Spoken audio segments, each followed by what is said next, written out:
right, Shalom. We want to give all praise and glory to our Heavenly Father, Yahweh. In the name of our Lord and Savior, Yahawashi, peace, mercy, and blessings be abound to you, brothers and sisters, throughout the four corners of the earth that are waiting on the downfall of Babylon and the resurgence of the Father's heavenly kingdom on earth. All right. So today we're just gonna have a few different topics that we were discussing earlier about like just the state of our people, and also about what is the solution to the problem that we're having as a nation. We're not talking about the nation of America. We're talking about the nation of Israel, those descendants of Jacob, scattered throughout the four corners of the earth. And there was a guy that he does videos like a lot of other brothers do. They do videos on basically the state of our people. Whether it be the so-called community, our financial state. They do videos on the state of our community, our women, the state of our men, incarceration, all these different things, gentrification. And they think that there's some kind of way that we can carnally, within this man's system, figure out how to get out of our condition. And there is no way. Okay? And we're stuck in the matrix. We're stuck in the womb of the beast. Okay? So we're going to go over just a few different scriptures, about,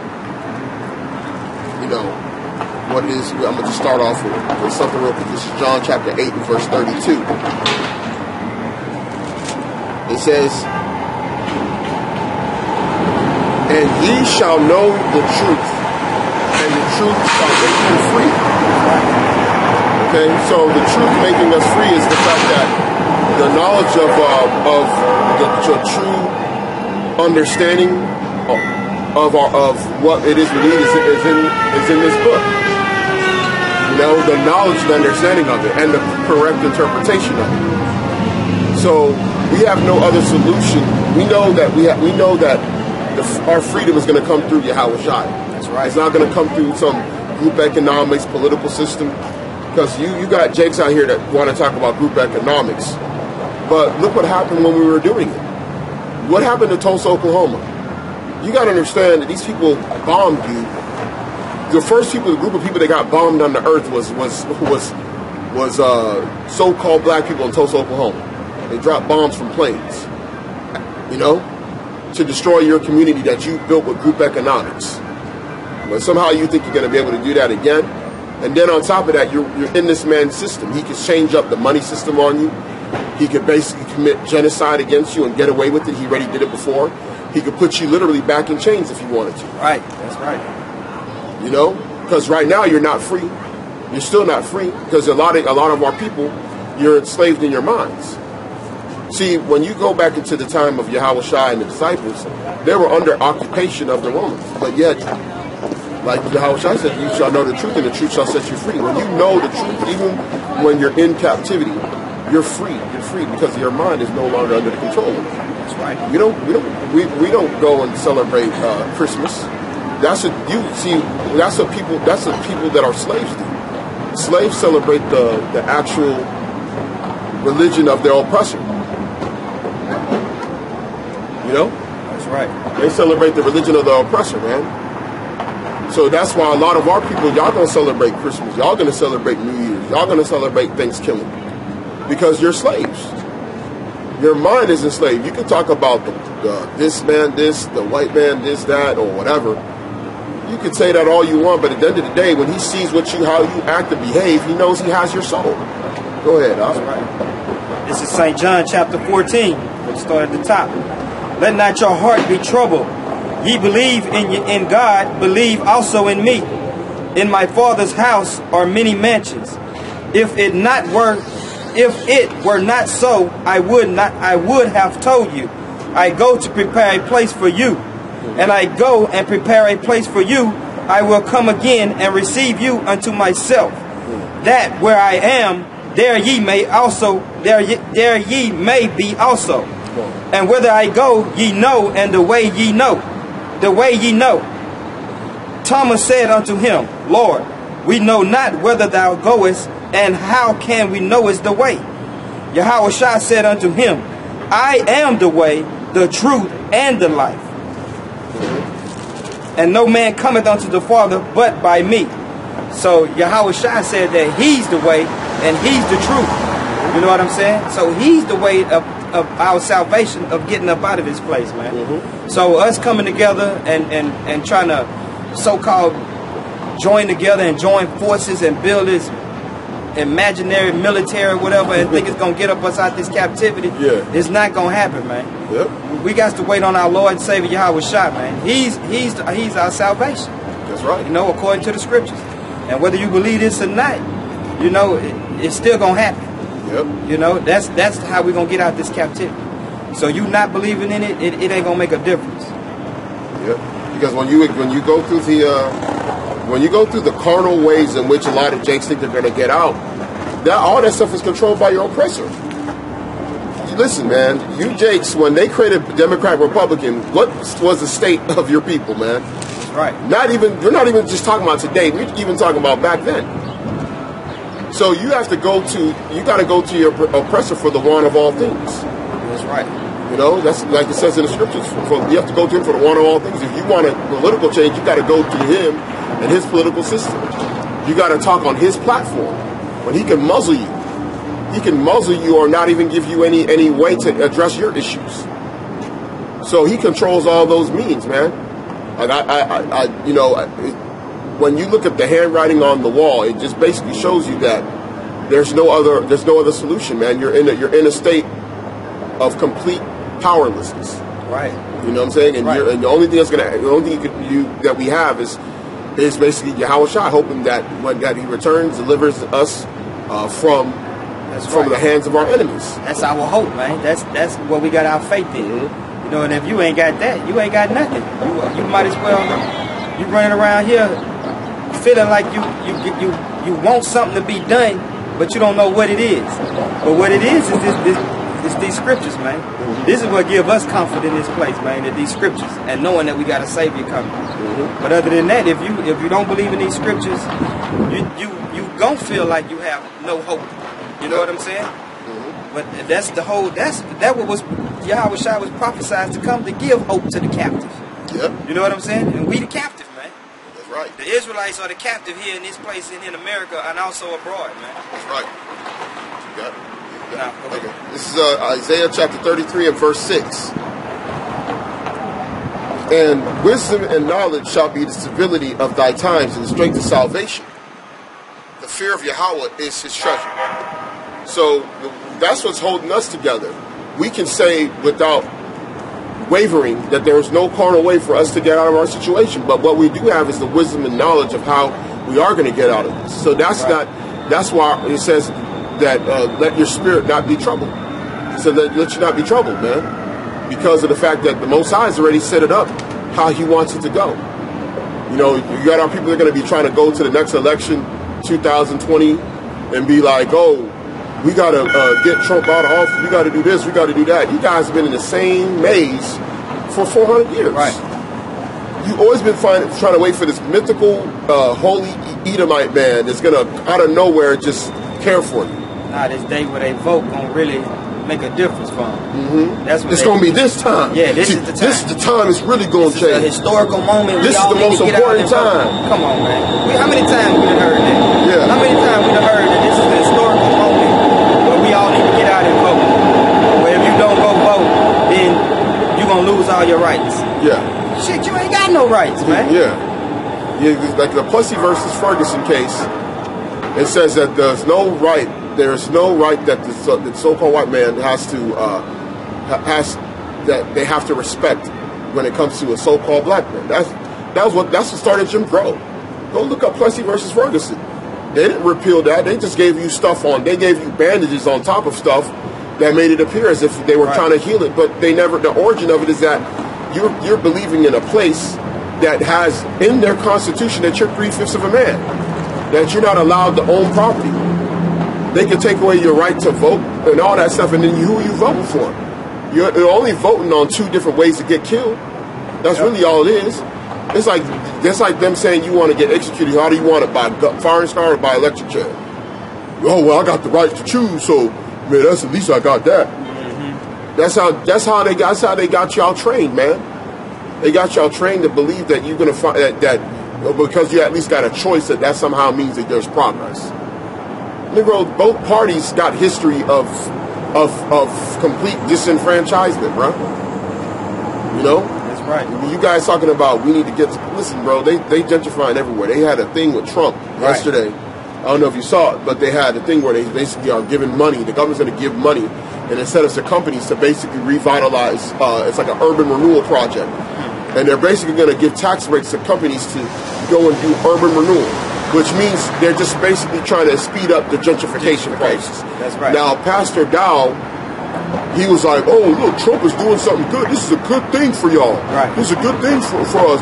Gee, Trump is actually doing something good. And he's like, he's so slow, he can't even see that that's basically just speeding up gentrification, which is basically going to lead to more displacement. Just like that video you put on the graph with the brother, that brother from here, he used to be that Muslim dude, pointing at X.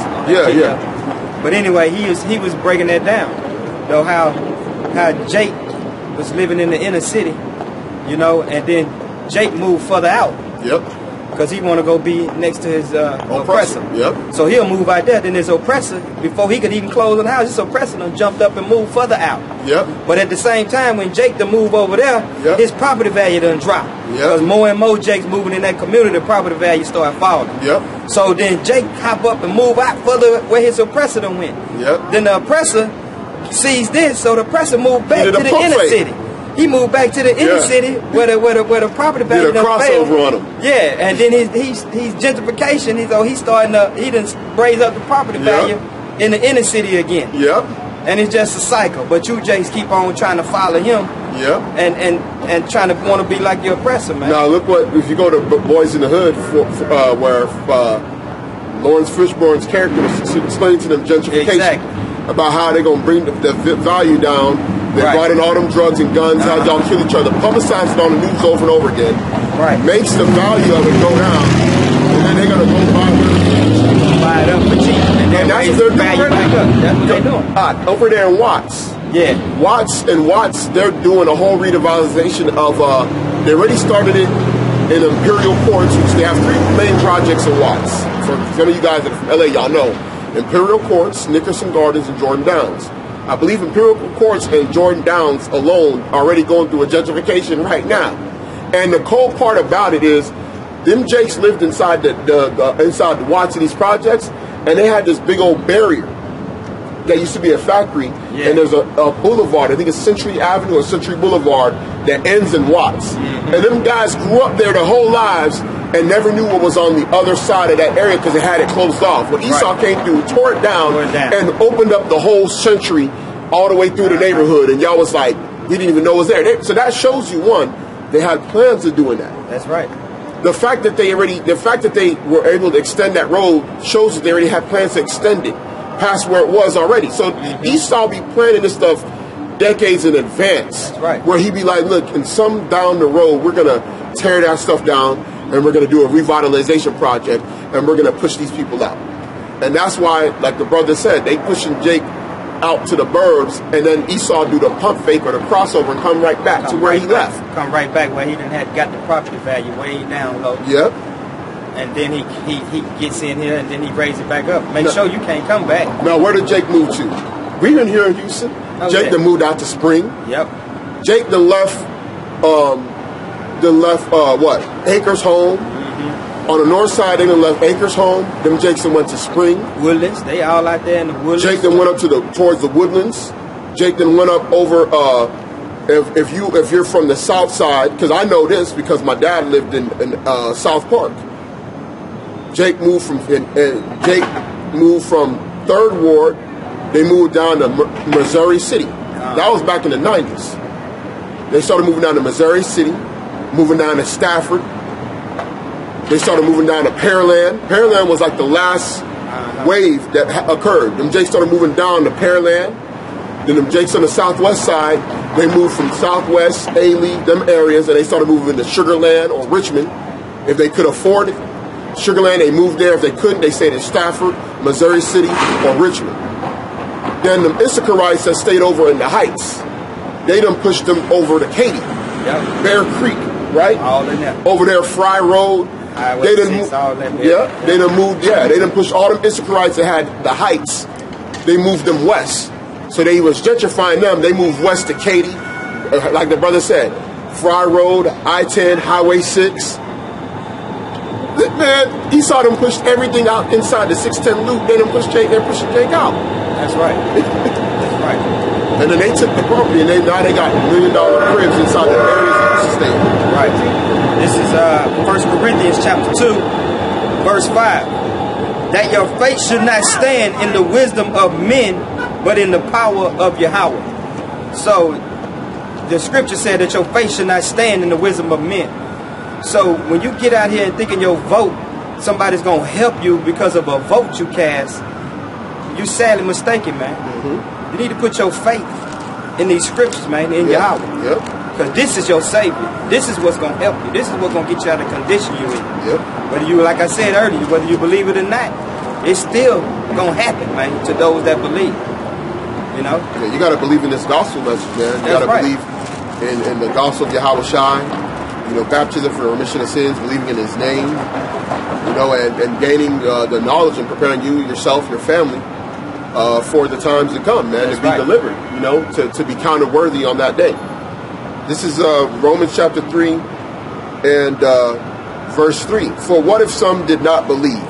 Shall their unbelief make the faith of Yahweh without effect? Yahweh forbid. Yea, let Yahweh be true, but every man a liar. As it is written, that thou mightest be justified in thy sayings, and mightest overcome when thou art judged. So we want to stick with the oracles of the Lord, man. That's right. Because that's the true word, not what other man is saying, not what Tavis Smiley or whatever pundit that's whatever boule pundit that you got up there. All them guys you got on, all them gents you got on TV, all of them frat, boule up. They're all looking for the Judas purse, man. They're all looking for the bag from the Romans, man. That's all they're looking for, man. They're looking for their shekels. Their you know what I'm saying? They're looking for them Caesar notes. They ain't looking out for the state of their people. They're gonna tell you that this is what you need to do in, you know, post-racial society, and if you vote Democrat, you're not, you know, liberalism and all this madness. Listen, man, if we go another 20 years, man, there's no way we can go another 20 years. Not with the next generation that's coming up after. Because the generation right now that's considered adults, if they have kids, that they would, by the time those kids are of age, they're going to be just completely they're already out of there. That's right. I mean, we got kids out here with tattoos on their faces, purple peak hair. Right.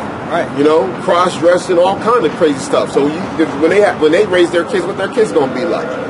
They're already popping pills, drinking syrup, smoking all the weed in the world, getting on K2, bugging all the way completely out. That's right. So what do you think is next, man? A lot of you jakes, like you said, the end game is complete extermination, man. That's what they're planning, man. Like they had the Avengers. You see the trailer? Yeah. And they had the Avengers end game, man. The end game is that's what they're trying to do, man. A lot of you guys out there that's teaching whatever you, whether you Negro Manosphere, whatever it is, you guys don't understand that there's an end game to this. You think that these people is going to allow us to just? First of all, they already brought you to the state that they are now. They made you a useless idiot. That's right.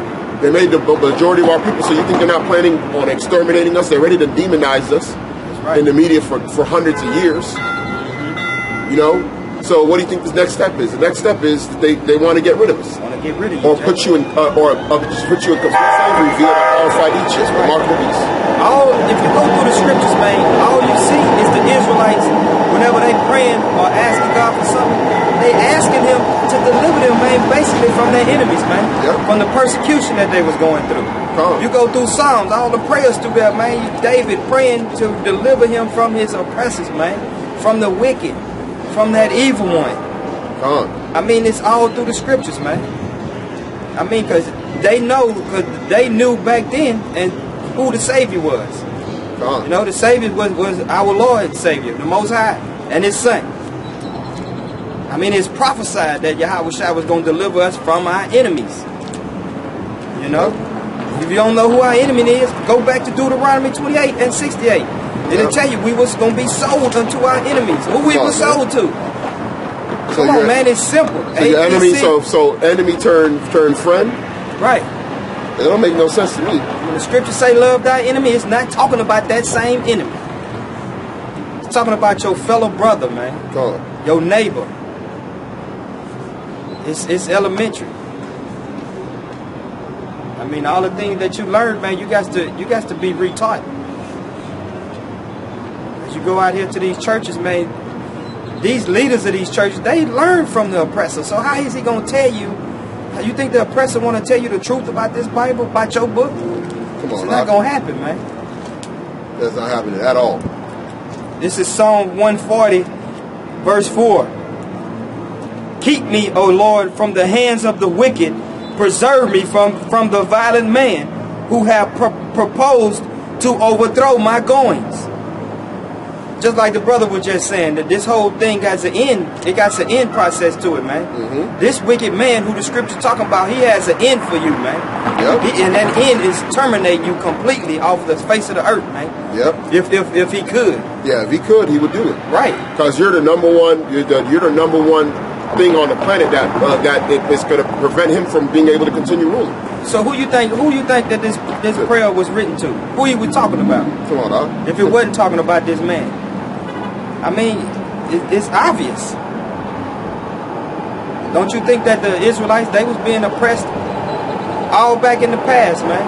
They was oppressed under the Roman Empire, under the Medes and Persians, under the Babylonians, under the Egyptians, and we here today again in so-called America, man. We being oppressed by the Romans all over again, the Edomites. I mean, it's obvious, man. Yeah, the state of our people, like the brother said, has been happening over and over again. This is, we can get that. This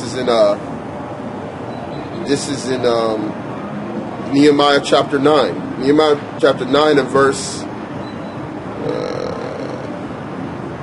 We'll start at verse 15.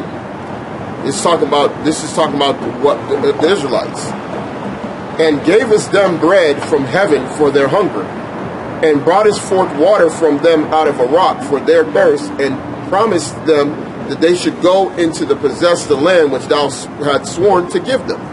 But they and our fathers dealt proudly and hardened their necks, and hearkened not to thy commandments, and refused to obey, neither were mindful of thy wonders that thou didst among them, but hardened their necks, and in their rebellion appointed a captain to return to their bondage.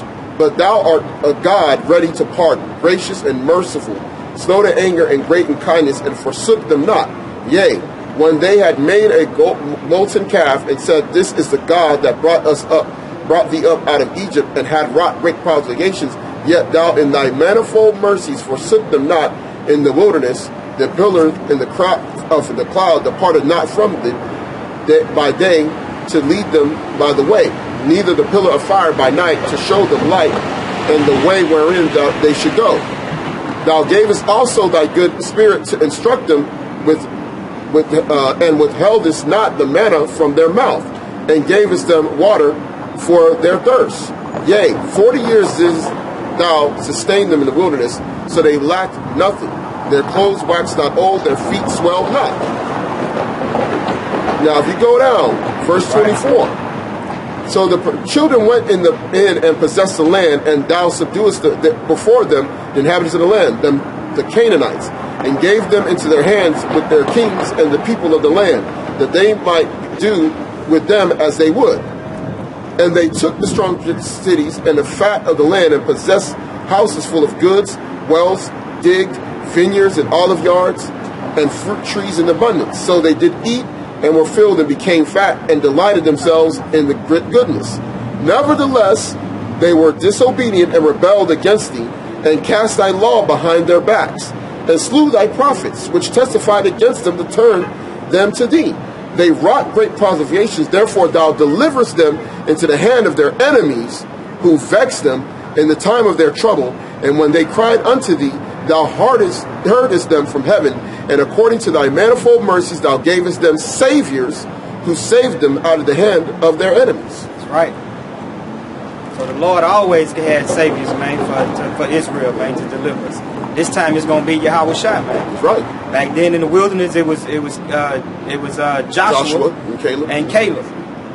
And now we had Moses, who delivered us up out of Egypt. Then Joshua, Caleb. Now we got Yahawashi, man. So they go and vote to get out of captivity? No.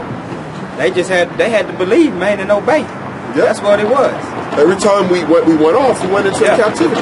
Right. If you keep reading, even through the whole chapter, he goes into the other captivities. He just keeps going further and further and further into how every time we went off, that's the reason why we're in the state we're in. That's right. It's not because we didn't vote. Oh man, see, the reason why we're in the state we're in, we didn't vote. Man, because we didn't practice group economics, man. That's right. That's the reason why we're messed up out here, man. And that first generation, they didn't believe, so they didn't even come up out the wilderness, man. Mm-hmm. It was just Caleb and Joshua, man. And it was the younger ones that came up out of the wilderness. Mm-hmm. But it's just like today, man. A lot of our brothers and sisters don't believe these scriptures, man. Yep. They don't even know the reason why they're in the condition. Because the guy asked me, what is the solution? Well, first, what is the problem? Yep. Let's identify the problem before the solution. Man. And then how do we get there? Because, see, what these jakes do is, like, they try and look at everything in a vacuum. They like, okay, they look at the current state of our people, and they say, well, look, we got out-of-wedlock births, we got so-called black-on-black crime, we got drug dealing, we got this, that, and the other going on. But then y'all don't sit there and say, where did this start from? Where did we fall off as a people? Why is it just our people like this? Yeah. Where did it? Yeah. That's what you got to think. How did they get in that state like that? Exactly. Where did we originally fall off? Did we fall off when drugs came into the community, or did we fall off before when our people even got on the ships? Right. You get what I'm saying? That's right. Jake don't want to go back and say, where did we fall off at? What happened? Something triggered. Certain things were done that led to us, even if you're a native from here, you did something. You and your fathers, like the scriptures say, our fathers did not hearken. Yep. Did something wrong that led to this man coming through and being able to obliterate you and do the mass genocide and take over his land and call it his own, and then tell you then saying that you got to respect his laws. Something happened back then. Something happened back before the slave trade occurred, right? Right. That you messed up on amongst yourself. Forget when the man came through and started putting people on the ships. That's right. Something occurred before that happened that caused you to fall. That's right. And that's disobeying the laws of our Heavenly Father, bro. That's right. And it tells you that the prophets came to them and they heard them not, and they slew them. Right. So the Most High then sent them into captivity. Because the Most High never does a big act like that without warning you. That's why we got to warn you today about what is going to happen. That's right. Because before it happens, you got to already know. We already done told you they planning the guillotines. Yep. They planning the concentration camps on you already. You Jakes are going to be deemed as undesirables in this society, man. That's right. Harden not your hearts in the day of provocation, man. Like as it was in the wilderness. Yeah. That's what Jake doing today. Yep. Jake don't want to hear this, man. I'm telling you, he don't want to hear it. We're telling you, bro. He's trying to go to get the solution before he can even find out what the problem is. Exactly. Come on, man. Jake's saying he thinking that we gotta go get guns. But listen, bro, you don't even manufacture them jokers, bro. That's right. What's the gun? Remington, Smith & Wesson, Winchester, Glock. It's a bunch, bro. You got Segway. What is it? It's the Kalashnikov or the AK. You don't manufacture that stuff, bro. Man, Jake can't even hold a gun, man. You listen. You Jakes can't even get 100 guys to agree on a militia, bro. Jake go to jail. He go to Walmart and buy too many bullets. Yep. How you gonna get a gun? You get put in jail, locked up for going to buy too many bullets, man. The guy's telling Jake, your only defense is a gun. Your only defense, you got to get the gun. We got to make sure we protect ourselves. Listen, bro, before we started camp, we was talking about ships and things that they making that can shoot, come out and cloak itself and hide itself. Right. What's a gun going to do with that, bro? The Most High then gave this man such a great sword and advanced technology that you literally either have to get down or lay down, man. That's right, man. So you think you're gonna go out there with a bunch of a bunch of Jakes? Y'all can't even agree on simple stuff. That's but right, y'all gonna get together and fight this guy. Right. This guy has whole think tanks where they agreeing on everything. They bringing out their ideas and they're saying, okay, we're gonna do this, we're gonna do that. Oh, that doesn't sound good. And they're saying, okay, cool. You know, they're doing majority vote decisions and stuff on what they're gonna do next. You guys are still fighting over stupid stuff. You go look and see how Israel always defeated their enemies. They always defeated their enemies, man, with the Most High, man, on their side, man. The Most High always did something to where they could defeat them. Yep. Every time. He could turn them on each other. That's right. He could turn them on each other. He could cause a great disease and plague to come upon them. Yep. You know, he could cause lightning bolts, and he could do like he did the plagues in Egypt. That's right. You think if I don't give a damn what kind of military whatever they got, if certain plagues started happening, they ain't gonna be fighting. One time, where was that in the Maccabee, where he sent apparitions amongst the troops? Yeah. That was surrounding Israel, and they got scared and fled. Yeah. They didn't even have to fight. They went in there and took their spoils, man. Yeah. He's our defense, like he says, you know. He's our strong tower. He's our defense. You don't gotta lift up, you know, no weapon. None at all, man. You know what I'm saying? Like when Elias and the servant, when they got surrounded by the Syrians. Yep. I think I said that last week. The servant, he got scared. He seen all the Syrians surrounded. Yeah. You know, he like, uh-oh, they got us now. Yeah. And Elijah prayed to the Most High and said, open the eyes of this fool, man. Yeah. So when the Most High opened his eyes up, he seen angels all around on the mountains, man, ready for war. Yep. So Elias like, man, this what I got on my side. Yeah. I'm not scared. Yeah. It might look like it's just me and you. You know? Yeah, it just might look like it, but the Most High, you know, it says it's a camp by the saints, man. Our Lord and Savior, man, he's a man of war. Come on, bro. So when it get down to it, you know, ain't nobody finna beat him in battle. Exactly. So when that day come, just believe he not losing. And whose side he gonna be on? Be on our side. This is Psalms 91. He that dwelleth in the secret place of the Most High shall abide under the shadow of the Almighty. That's right. I will say of Yahweh, He is my refuge and my fortress, my God, in Him will I trust. Surely He shall deliver thee from the snare of the fowler from the noise and pestilence. That's right. He shall cover thee with his feathers, and under His wings shalt thou trust. And that secret place of the Most High is this dwelling in His knowledge and His wisdom and His understanding, man. Yep. Doing His statutes, laws, and commandments, man. That is the secret place. Yep. He puts you in that hedge, man. That's right. Most High can have it to where when the time comes, Esau could come through. That's right. And Esau could come through, busting your house, and then he could just put the freaking invisibility on you and your whole family, and mute out the noise, and he'd be like, man, ain't nobody here, and he gone. What Satan told the Most High about Job when the Most High say, what about my servant Job? Satan say, don't you keep a hedge around him? Yeah. Don't you always keep him protected? You increased him in his fields and in his flock and his fields. He said he can't even touch him. I can't even touch him. Satan can't even touch him. That's right. He was like, man, he got a hedge around him. I can't even touch him. That's right. And Satan ain't no weak being. Nah. The Most High had a hedge and a fortress around him, man, to where he couldn't be touched. That's right. He could walk down the street and a freaking holder, a nuclear bomb could drop, and he survived that joke. Yeah. That's how much of a hedge he had on him. Satan knew that too. Yeah. He's like, I can't do nothing to Job, man. What you mean? What about your servant Job? He said, I can't. He said, of course, I can't even touch him. Right. And the scripture tell you, Job was a righteous man, man. He was perfect. Yep. For those who say that a man can't be perfect. He was perfect, man. It tells you there's people that was perfect, man. That's right. That was perfect in the eyes of the Lord. You know, just like they said to keep, you know, that they were blameless. This is, you know, continuing going. He shall cover thee with his feathers, and under his wings shalt thou trust. His truth shall be thy shield and buckler. Like the brother said, this understanding. That's right, wisdom and knowledge is stability of thy times. That's going to be your shield and buckler. Yeah. Man. That's going to be your protection. Yep. Because you know the truth, man. You're going to sit there and you're going to be able to be like, okay, I'm not, okay, you know, oh shoot, the chip and the mark of the beast and drop. You're going to be, in your mind, you're already going to be stable. You know, you're going to be stable and firm. That's right.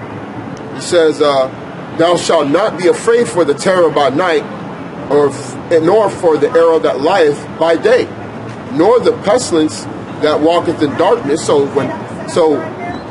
the terror at night, whether it's war, whether it's bombs dropping, right? Whether it's guns shooting, whether it's an outbreak an outbreak occurs, and nor the destruction that wasteth at noonday. 1,000 shall fall at thy side, and 10,000 at thy right hand, but it shall not come nigh thee. That's right. So the Most High, he didn't say, "Oh, I gave you a weapon. I didn't give y'all a military. I didn't give you all this stuff, and that's how y'all gonna protect yourself." Right. See, we don't gotta rely on that, man, because see, we always talk about it. We know on a carnal level, we've already given up that side of the. We've already said, okay, we've already, as men, took that L with Esau. That's right. We ain't gonna win with that. That's right. We're like, okay, we got that. You got it. We giving that to you. Right. You know. That's the thing about this gospel. We don't got to raise up no militia, man. That's right, man. We're raising up a spiritual army. That's the patience of the saints. We got patience, man. Because we know it's going to be a day they're going to get there. Yeah. You know? The Most High gave them that blessing. So why are we going to go and try and rock against him? He's got the art of war. That's right, man. That's what he rocks with, man. That's his confidence, man. If this man can't hold a gun, he ain't nothing. Listen, man, we could just deal with weight classes. Just drive the random Jake off the street, same weight class, grab a random Edomite, put him in the octagon, who gonna win? Come on, man. And the Most High said that this man is his sword. Yep. So if you even do try to raise up against him, man, he gonna slay you and chop you down, man. Come on, man.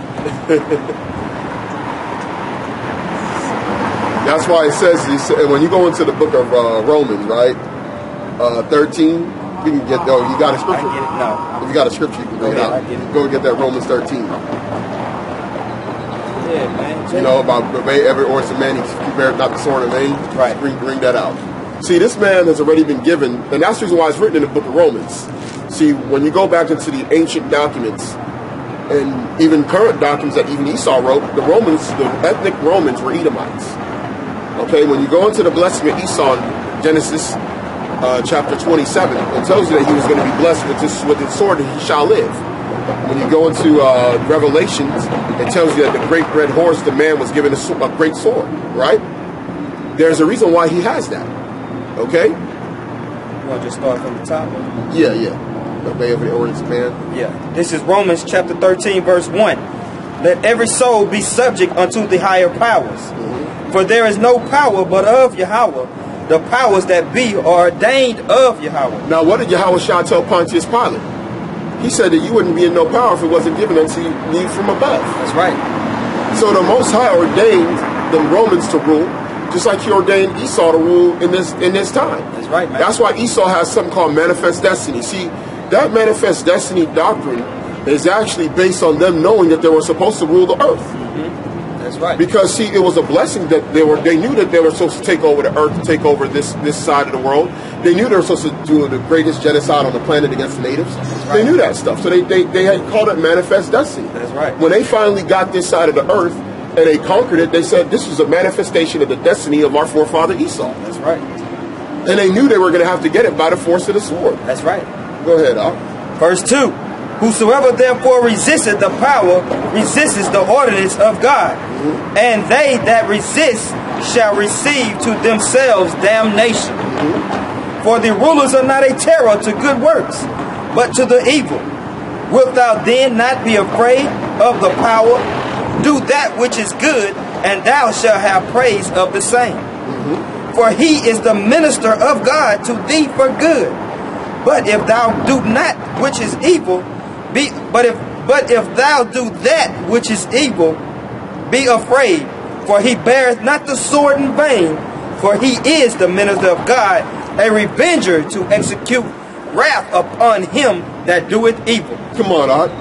Now the brother, what you said earlier, he's the sword of the Lord. The sword of the Lord. But that's in that's I think Psalm 19, right? Or 7 and 19. 7. Right? Deliver our soul, cast him down, and so from the wicked which is thy sword. Go to Is it 7 and 19? What was it? Oh, it ain't No, that's on 19 there. It's like 17:9 or 19:7 or something like that. Disappoint him, cast him down, deliver my soul from the wicked, which is that sword. Oh, you gotta highlight it? Yeah, it's like in the night, it's like in the teens. Yeah, it's 15s. 17:9, right? Yeah, 13. 13, yeah, 13. Yeah. This is the book of Psalm, chapter 17, verse 13. Arise, O Lord, disappoint him, cast him down.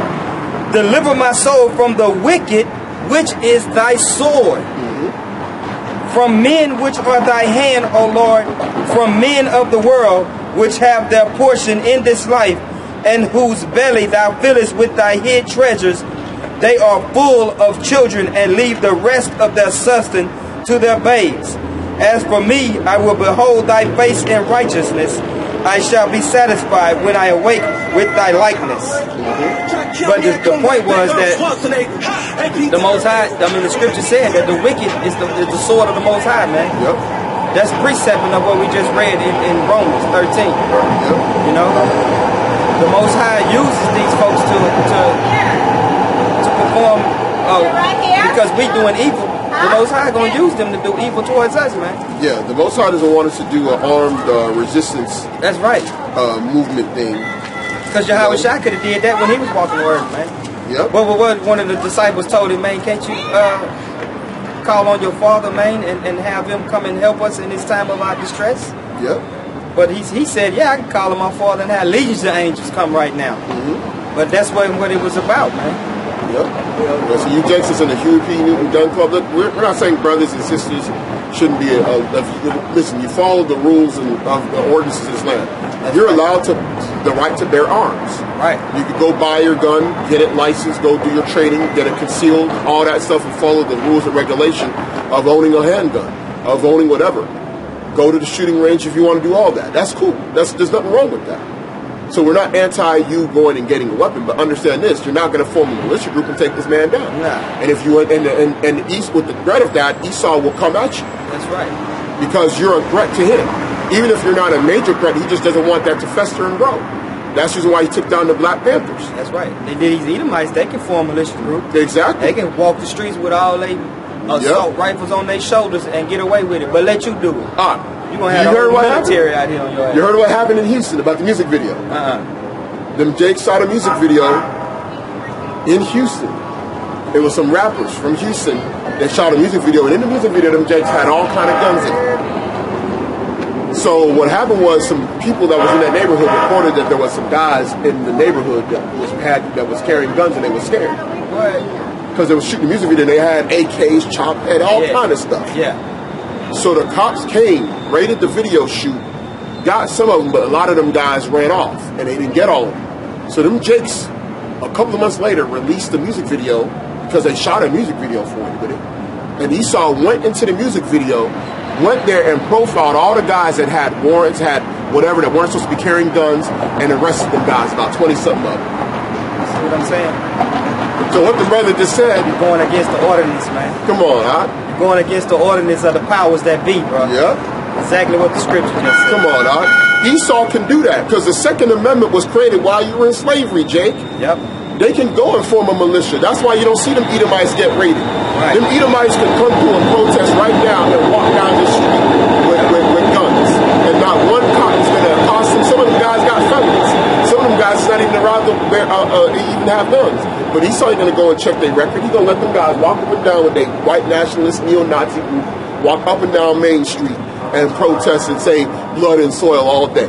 While you Jakes, you go and grab some guns and you do a music video shoot. You didn't shoot nobody. Right. Esau gonna go and look up the video and start trying to profile every man that's on there and go and arrest them guys. You Jakes, man. Jake, I gotta understand what y'all are in. Better get in this book, man. Come on, man.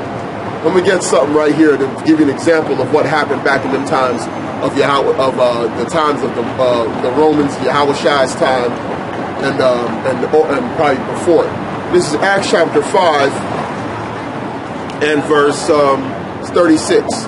For before these days rose up Theudas, boasting himself to be somebody, to whom a number of men, about 400, joined themselves, who was slain. And all as many obeyed him were scattered and brought to naught. After this man rose up Judas of Galilee in the days of the taxing, and drew much people after him. He also perished, and all, even as many as obeyed him, were dispersed. Right. So the Romans threw down any rebellions that occurred during them times, bro. Same thing they do today. Siege of Masada, Yep. the Sakari. That's right. They had their own little thing going on. Most High put that stuff down, man. It wasn't the time. You can't usurp authority, man. You got to remember, when you're doing that, you're going up against Yahweh, man, because Yahweh can't be a liar. So Yahweh is not going to overthrow. If he said this is how they're going to be overthrown, that's how they're going to be overthrown.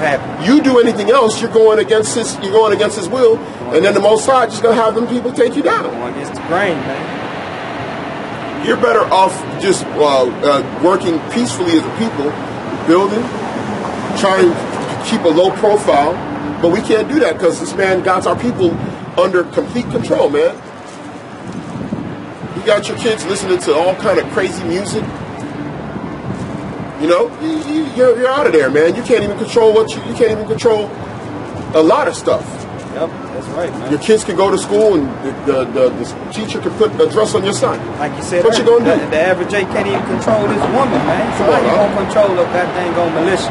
Come on, man. How you gonna be able to control and take down this white man, man? Yep. The nation, you can't even control. You got guys, you taking orders from your woman. Your guy gonna sit there and tell you, he gonna tell you the black woman is God, and then he gonna come and tell you, we need to form we need to get together. Well, nah, nigga, I need you to get in order first. My goodness, you just out there just being an Ahab to a Jezebel.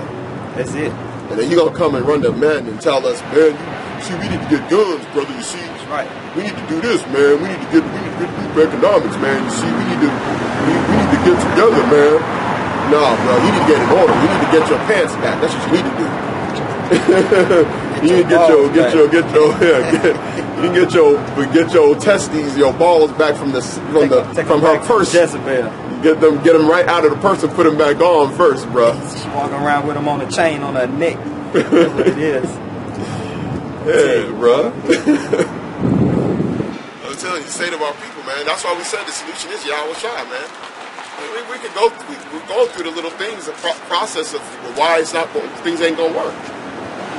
Group economics ain't gonna work. We're not discouraging brothers and sisters from starting businesses or doing business with each other or doing business with other jakes that are not in the truth. We're not saying that.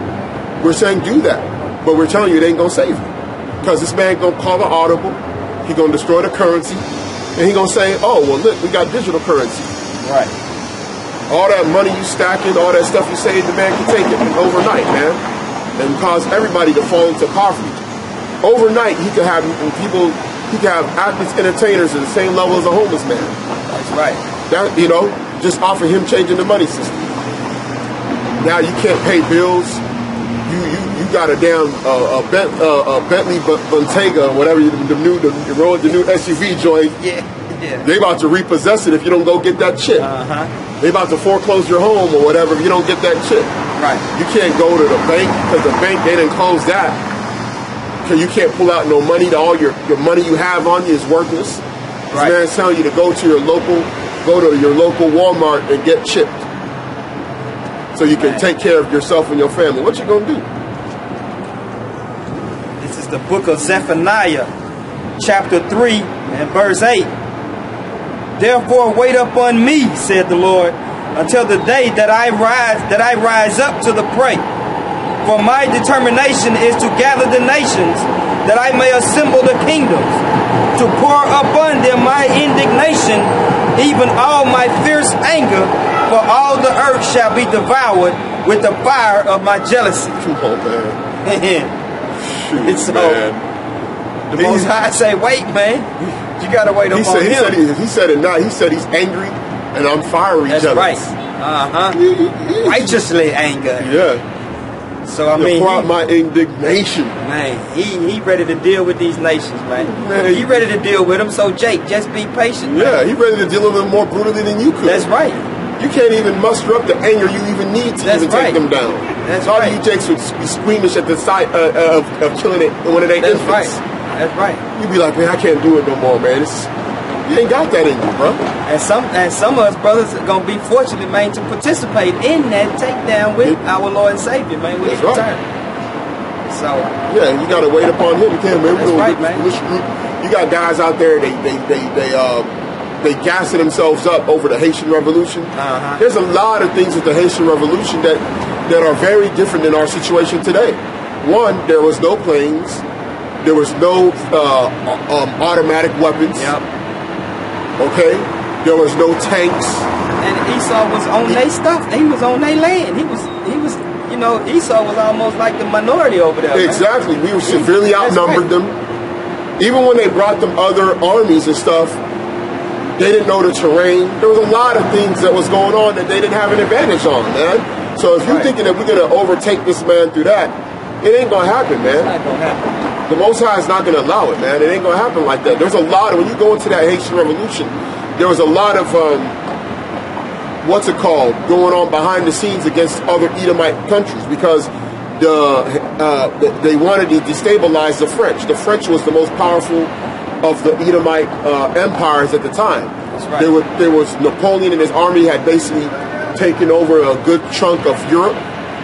They had the #1 military. There was a lot of stuff going on behind the scenes to where that's the reason why they got help from other people to help take them down. You know, all them Thessalonians, all them guys was getting trained and getting information about what they needed to do. And then after they took down the French, what they do? They put y'all under massive debt.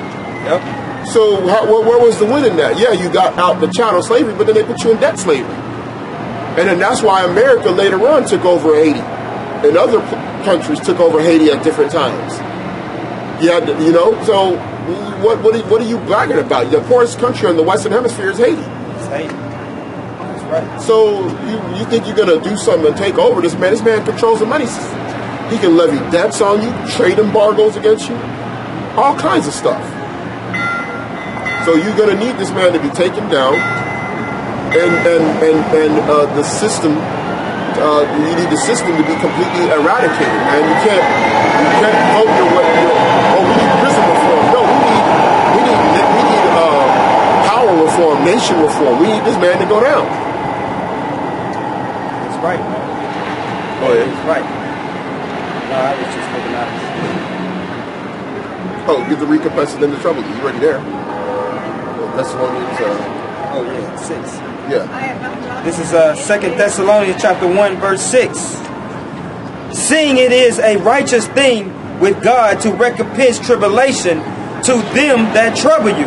Come on, man. And to you who are troubled, rest with us when the Lord Yahawashi shall be revealed from heaven with his mighty angels. Come on, man. In flaming fire, taking vengeance on them that know not God, and that obey not the gospel of our Lord Yahawashi Hamashiach, who shall be punished with everlasting destruction from the presence of the Lord and from the glory of his power.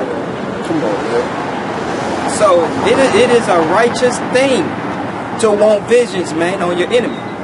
But the Lord just say you just gotta wait till he comes, man. Right. Even Hannah, Samuel's mother, prayed about the vengeance against the enemy. That's right, but man. A lot of you men don't even have enough freaking wherewithal to even want that. You guys want to go to the polls and vote. Yep. Get out of here, man. That's right, man. Dude, listen. Since we've been voting, we've actually went backwards. More backwards than ever. Yep. Because all that did was bring y'all the false sense of security that y'all can actually change things. That's what it is. And that's exactly what it is. Yeah, that's all it did, is it gave you that false sense of hope. Hope. But hope deferred maketh the heart sick, man. You're actually putting faith in that in Esau's system, man, of voting. Then more faith in that than you got any faith in your Lord and Savior. Yep. That's exactly what you're doing. Yep. That's what it said. Y'all worship the beast, man. Yep. It says that them that worship the beast, them same that found that were not found in the book of life. That when you believe in this man's system, you worshiping him, man. So we already know you're gonna go to the other step to take the chip, because this man he's y'all's refuge. He's your knowledge base. He's everything to you, man. You know, like some of them Jakes say, like Tariq be saying, yeah, I believe in Zaddy. Right. They call him White Zaddy. He's the daddy to some of these these Jake women, man, out here. Yeah, he's Zaddy, man. Y'all's kids. Yep. Y'all believe in this man. This guy's education system. This guy's dumbing you down so bad it's not even funny. God got you guys. If you ask Jake a question, man, who found America? Oh, Christopher Columbus. When? In 1492. You guys believe in stupid stuff, man. Yep. Got you guys believing you evolved from monkeys and stuff. These guys teach you all kind of madness, man. Even you came from a damn salamander. Yeah. You know, but then you will go sit in church calling about you believe in the Lord and say, get out of here with that. I mean, it's ridiculous, man. This guy is literally giving you everything that's destroying you, man. Yep. This guy's taking your identity. It's ridiculous, man. He's taking your land by force. He took the land here. He took the land he took our land over there. That's right. You know, this guy he's a never-ending thief, man. He wants to take your life. This guy's got Jakes signing their lives away to Satan, bro. You got to think about this, man. This guy, he wants your soul, dude. That's right. You got Jakes out there doing signing deals to be rappers and entertainers, and he's making y'all do that stuff in blood, making you sacrifice your loved ones. Yep. This is ridiculous, dude. And you want to be under this man? And Jake know the consequences of that, man. He know he gonna lose a loved one, but he don't know which one. So he like just close a blind eye to it. Okay? Yeah, they'll do like by lot. They might tell you, hey, they'll realize people that you love around you. Esau will be like, oh, I know I can tell you love your best friend, your brother, you're close with your sister, you're very close with your mom. And then they'll put that in a freaking, they might put it in a thing and rumble it and then say, pick one. Right. And everything will come up, mother. Well. You know? And you be sitting there just be thinking about the money. Well, your mom will understand. That's why that boy Kanye, he's depressed, man. Kanye's out of there. He's through. Done. The brother just needs to leave the thing and needs to get this into this word. Because he's out of there, bro. The dude is mentally done, bro. That's right. The dude was bugging out yesterday on Twitter. I don't know if you ever seen it. Man, that boy was just, his mom was gone. He was trying to talk to Drake, and he's like, Drake, man, if anything happened to me. And then Ariana Grande was saying something like, you know, hey, y'all need to, this is crazy, two grown men fighting. And he's like, you getting on me? You got to understand about my mental illness. He's out of there, bro. The dude got all the possessions in the world. He got the woman that he got what he believes is the most beautiful woman on the planet and all that stuff. The dude's miserable. Got everything but miserable. Man. Yeah. The dude is. Yeah, he fighting them demons inside before we know what he done did. Yeah. He signed his life away with it. He signed his life. What he said, he sent his deal. He said it came with it's a crappy deal. I don't know how true that is. What Miley Cyrus just said. Well, I don't know if it's true or not, but I see that article with Miley Cyrus that I put it on the group. Yeah, you put it on the group chat. Yeah, but she told her fans. One of her fans had asked her, you know, what would we need to do if we wanted to follow in your footsteps to become a famous singer or an actress like you? She told him, she said, I don't know, you might have to ask Satan. Yep. You know, ask Satan, because he the one that can give you all those things. Yep.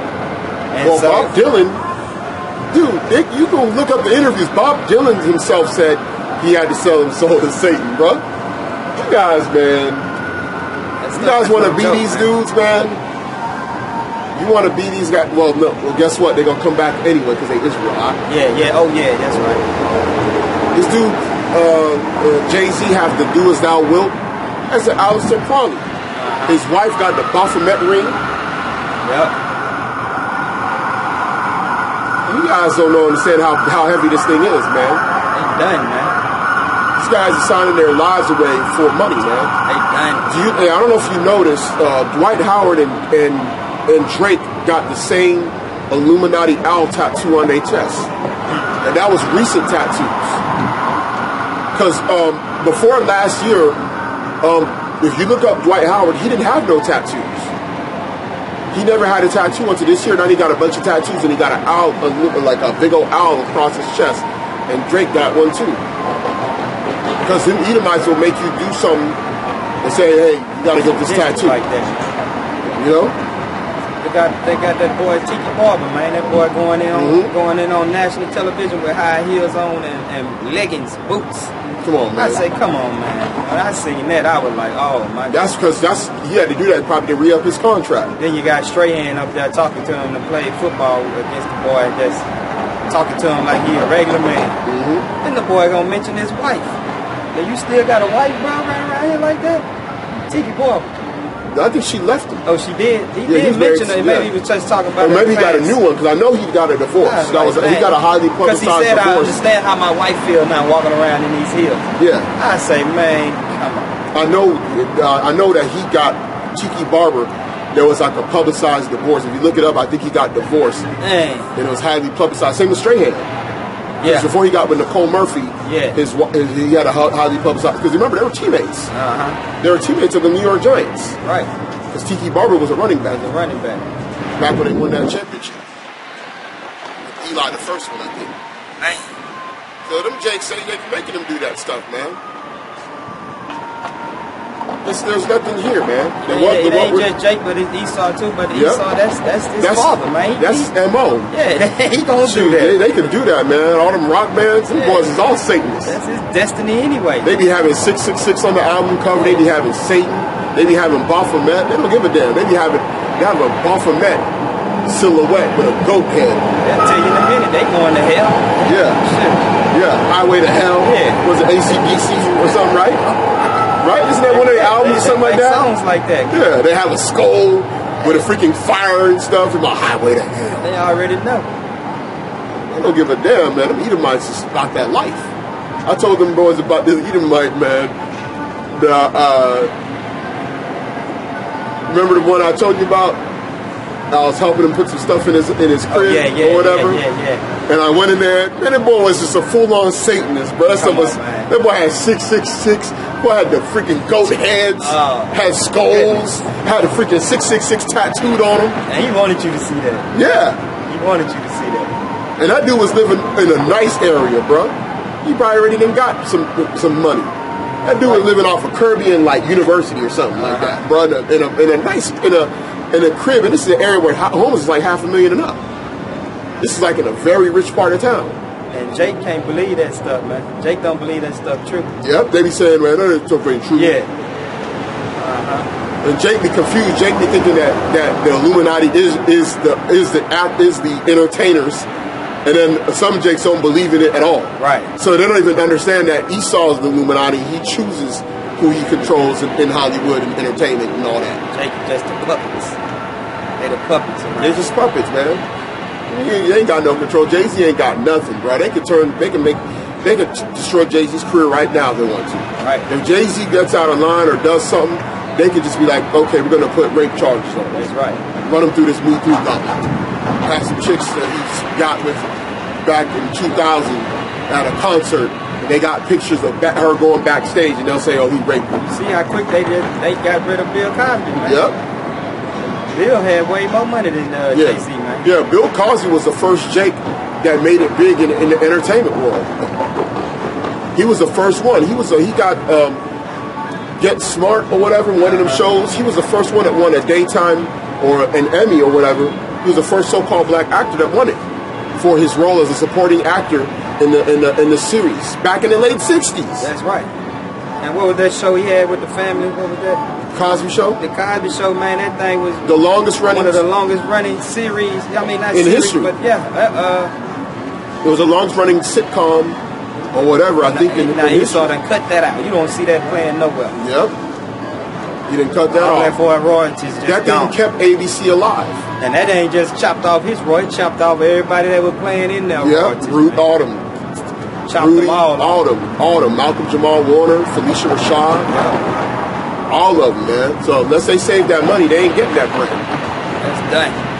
You know, luckily for them, a lot of them can stack millions. Because they've been rerunning it so long. You know, that a lot of them have stacked money. But that's the reason why a lot of them wasn't even working. After they was done, man, we didn't know what Rudy was doing for a minute until she got like married or engaged to like an athlete or something. Yeah. We was like, damn, where's she been? I saw Malcolm Jamal Warner back in Vegas back in like '09 or something.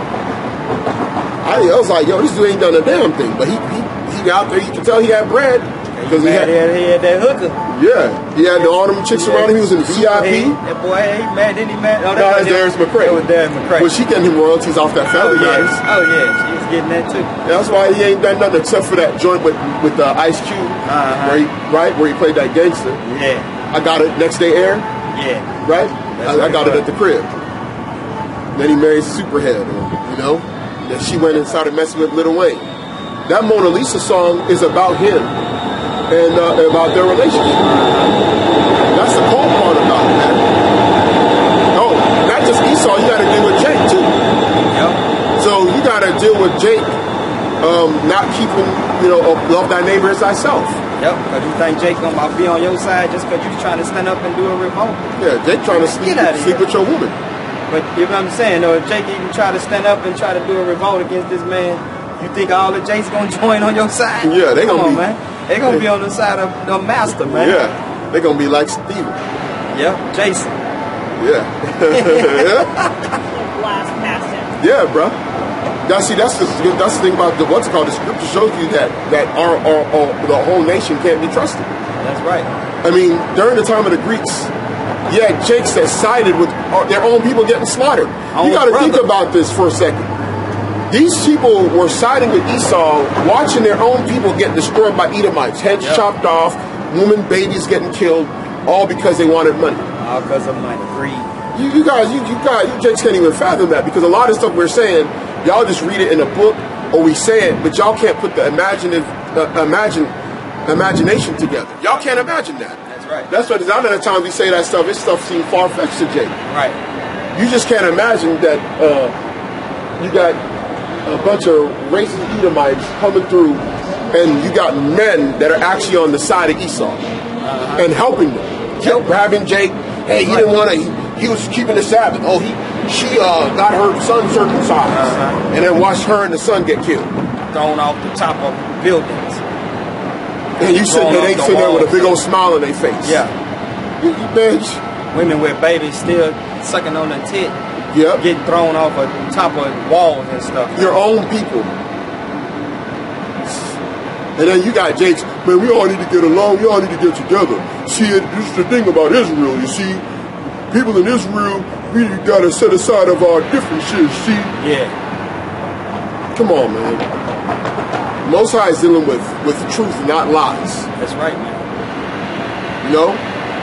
We can't just sit there and be like, oh, man, you guys getting on brother because the brother believed that the chip is not the this and that. No, the guys are supposed to iron that out, man. That's right. What did it say? Rebuke. It says, rebuke thy neighbor and suffer not sin to be upon him. That's how you show love. So whether they believe they're true or not, you're obligated to do that. Not let bygones be. Well, we gotta just let the brothers. Yeah, the Most High says, let the dead follow, let the blind lead the blind. That's cool. But when it comes to, if you want to go into a doctrinal thing, you got to defend your doctrine. We don't mind other guys. Hey, guys that teach things that we don't agree with, go ahead and teach it. Just understand, like we wrote earlier, that God be true to every man and liar. That's right, so you're going to stand on there is no baptism needed. Stand on that on the last day when you're in front of Yahawashi. When you're in front of, when the last day comes, sit there and tell him that I didn't need to be baptized. Yep. So you ain't going to answer to us. We ain't the judge. That's right. We're not the final boss, man. We're not Thanos. right. You're going to deal with Thanos. At the end, that's right. We ain't him. You got to plead your case to me. You got to plead your case to the Most High. We're not the one with the Infinity Stones, brother. Right. Y'all got it. When y'all know when Thanos show up, y'all deal with him on that day and tell him what y'all been saying. He gonna make you disappear just by thinking about it. Yeah. So you think of, you gonna disintegrate? Man, bro. Shoot, man. It's so much. It's crazy, man. A lot of our people, it's like we want everybody. Ideally, inside we want everybody to. That's our thought process. We want the whole nation to be saved. Right. But the Most High, He ain't gonna do it like that. That's right, man. So we just got to worry about the elect. You know, those that will hear. We're hoping to continue ourselves. We want to add to the body. We want more brothers and sisters to believe. That's right, man. You know, we want basically brothers to get the right doctrine. Because see, we didn't create this doctrine. That's You right. know, this doctrine was here before us, man. It was already ordained from the foundation of the world. So we have no bragging rights. Never changed. Yeah, we have no bragging rights. Anything that's in there, if it's revealed, it was revealed from above. It wasn't revealed. It wasn't because we curated the knowledge and the Most High didn't have it. We got it. We had to show Him like, hey, look, see, you didn't know this. Right. See, Lord, you didn't know this though. Right. Come on, man. That's what other people do that are looking to have preeminence. That's right, bro. You know, for the people that want preeminence, they're the ones that are going to basically be the ones that are looking for that validation among men.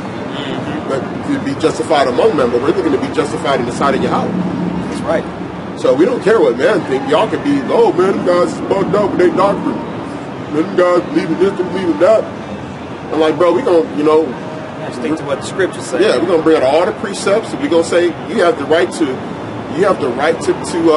make your lesson and say why we're wrong. Right. But understand this: if you look like boo-boo the fool, and you realize that you done messed up, you better be willing to say, hey, we messed up. You got to be able to say that. You got to be, you know. Like if you want to stay there and say, hey man, we're gonna continue teaching what we teaching. You're gonna continue doing what you're doing. Okay, cool. That's what Yahawashi said. Let them alone. Let them alone and go about their way. You know?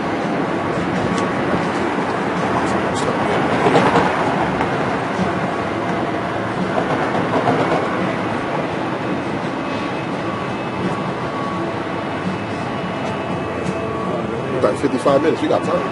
Keep rolling. Yeah, keep rolling. Keep rolling.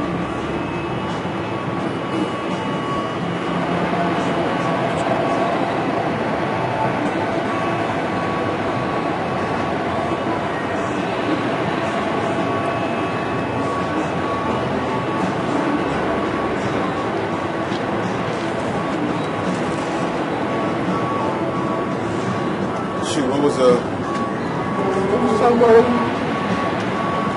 We had some of the doctrines that we were talking about that we need to see in Israel. Man, there's so many, man. Yeah, there's so many false doctrines that are popping up. Among them, I don't know if you saw it. I put it up, but I don't know if you had time to see it. Where the guys doing it, they basically reorganizing the geography. No, I haven't. Have you seen that? I didn't watch it. There's a bunch of guys that are Israelites or guys that believe they're Israel or whatever. That are teaching that America is Babylon and Egypt and that the Macedonians and Alexander was buried here. Oh, I did see that one. I mean, it's all kind of madness. About what the Edomites said. Yeah. There's all, and you saw the relics the guy had. The stuff looked like it was newly drawn. Right. He had the little like Macedonian coins. And them jokers, the chalk was white as hell. Good press, man. Yeah. Everything. Looked like it's something you would go get at like at a festival or something. Like, get out of here, dude. See, the false doctrine is coming out here because of the fact that this is part of the ways that Satan overthrows the truth. This is how he combats the truth with lies. That's right. It's the balancing force on the plate. Truth and a lie. And the only way you can formulate a proper lie is to know the truth. So what they do is they create these lies and they throw it out there, see what sticks, and then a lot of jakes, they get so zealous, they grab it, think it's something new, because everybody's looking to get some new revelation, and they run with it to try and make themselves seem as ahead of the curve. Right. But really, all you're doing is just putting yourself more further and further behind the 8 ball. So you're not even putting yourself in a position where you're growing. You're actually regressing because you're believing in another lie, man. And a lot of our people, they prefer, the lie rather than the truth, man. You got a lot of jakes, they don't even want to believe that we're trading on slave ships no more. Right? Oh, no. Man, we was already here, see, man. And then y'all infringing on the identity of your own brethren. That was already here before you. You trying to, man, we was natives, man, you see. We was the natives people, see. But we got a book that's actually actually written in the 1600s. I was telling the brothers about last week, where it chronicles the natives. And they got pictures and drawings, of the natives. You know, and many of them didn't have no woolly hair. Let's just keep it a buck, man. That's right. So they look like the natives you see here, and this is in the 1600s. They wrote this book. It's one of the best. It's one of the top books that I've actually ever seen in my research on like information. That's right. And they got a picture. We might do a lesson on it. You know, when we get together, we're gonna try and knock out a few different things. So we might just do like a regular sit down where we might go page by page. And we might just freestyle it and just go through it and hit you with different scriptures. But they showed them Issacharites. They look just like they do. You know, they just look the same. Like you can look at the facial structure and the hair and see that's an Issacharite. They just tend to be darker skinned, and that was it. They showed you Incas. Then they showed you certain tribes of the Native Americans. Some of them looked a little bit different. Some of them had woolly hair. A lot of them had straighter hair. There's plenty of evidence out there, man, for its historical. And Esau back then didn't need to lie to himself. Yeah. Because you wasn't allowed to read. So why would they make a book in the 1600s to basically lie about how the natives looked like when they drew the pictures? They didn't need to. Exactly. They need to now.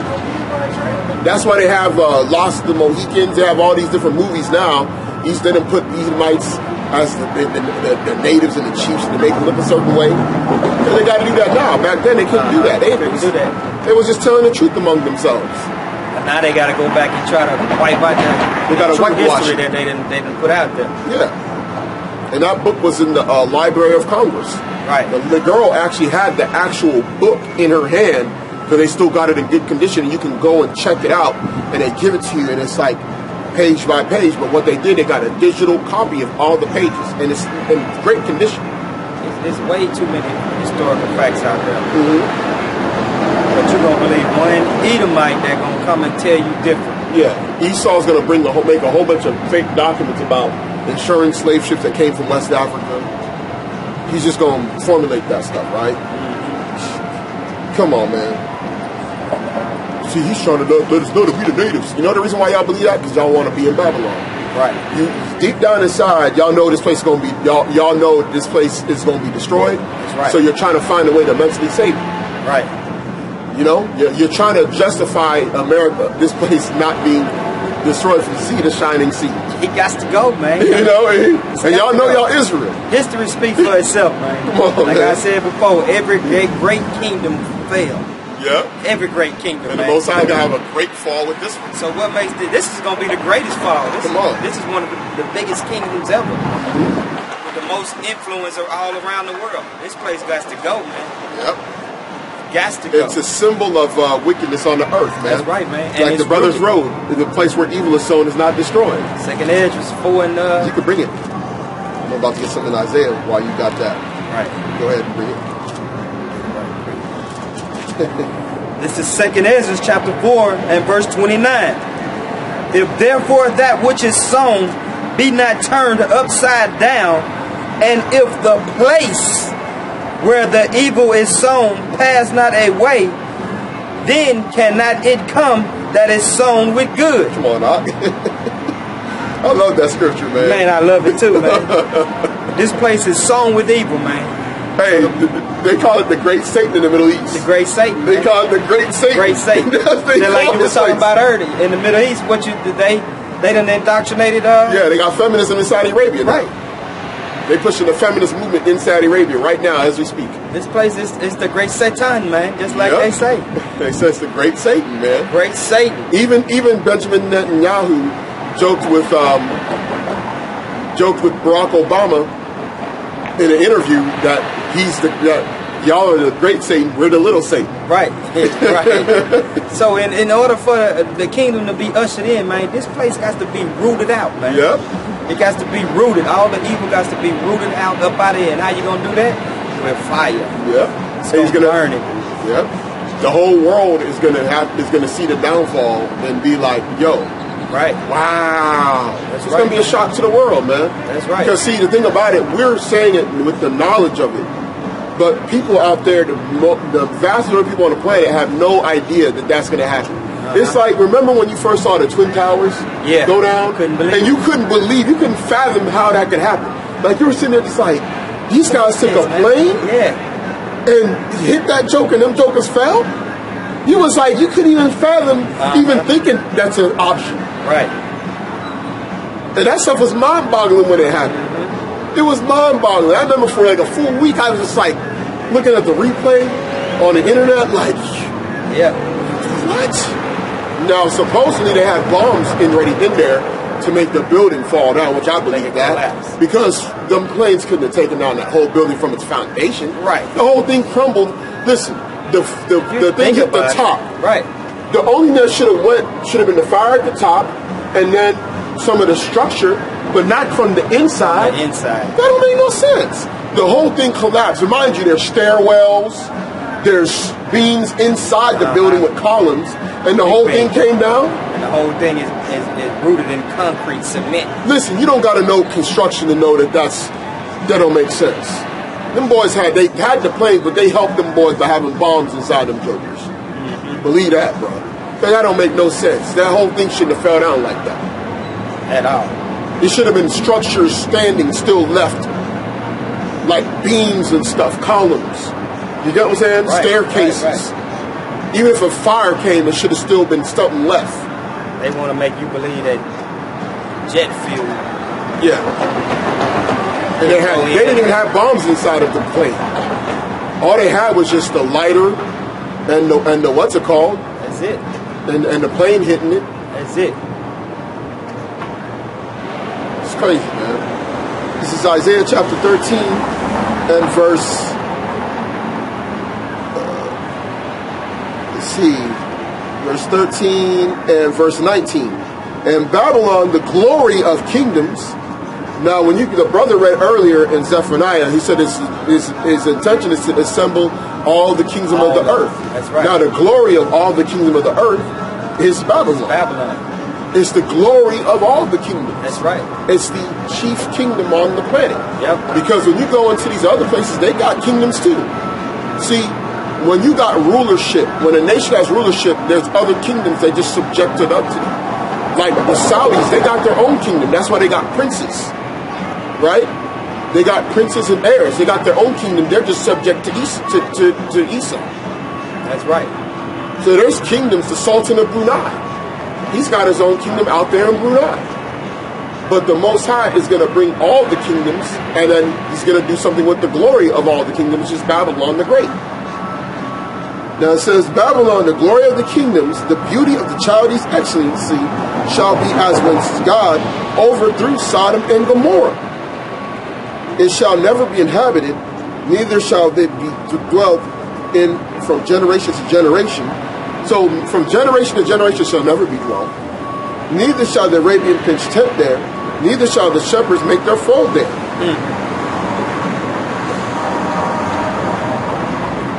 Come on, man. So he's just going to completely eradicate it, man. Eradicate it, man. It's going to be done with. Moses said, never. Yep. Never shall the Arabian pitch his tent, or never shall the shepherd pitch his fold there. Pitch his fold there. Yep. Which when you go into some of the other dark sayings in the scriptures, like you have it will talk about Edom. Like if you go to Genesis, not Genesis, Jeremiah, it has like one chapter, it has Babylon, and it says Edom. Yeah. And then it says Basra. Basra means sheepfold. Right. Which Basra was the chief city in Edom. And Basra means sheepfold.